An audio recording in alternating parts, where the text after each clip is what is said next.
السلام عليكم ورحمة الله متابعين قناة هاني أم يحيى.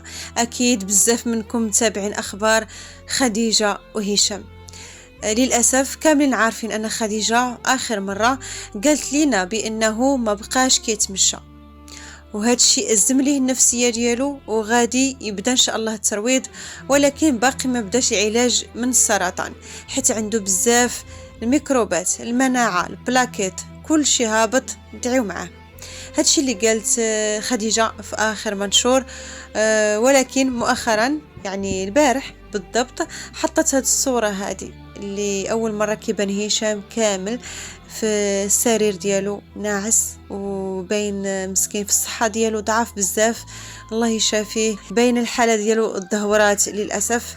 وضعت هاد الصورة هذه كما كتلاحظوا السرير ديالها حدا السرير ديالو، يعني كتبات حداه ومقابله، والله يكون في عوانها. اللي كيقابل المريض كيكون هو اللي مريض اكثر.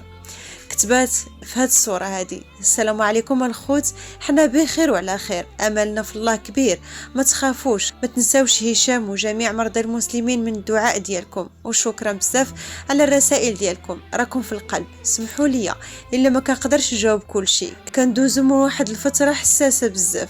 مرة كنبغي نطمئنكم علينا بحكم أنكم دائما كتسولوا ديما معنا، راكم في القلب وربي شاهد. بغيت وقتي كله من بعد الله سبحانه وتعالى يكون لهشام إن شاء الله بشوية بشوية حتى يوقف على رجليه ويبدأ العلاج ديالو. أنا كل أمل ويقين في الله أنه غيولي بخير وعلى خير. كل التقدير والاحترام والحب لملكنا الحبيب على الوقفة ديالو معنا. الله يطول لنا في عمرك العزيز الغالي ويخليك دائما تاج فوق راسنا، الله، الوطن، الملك. كانت هذه رسالة ديال خديجة جد مؤثرة، والصورة مؤثرة أكثر. كنتمناو وكنطلبوا وكندعيو دائما مع خونا هشام ومع جميع مرضى السرطان. الله يشافي الجميع يا رب. إلى اللقاء.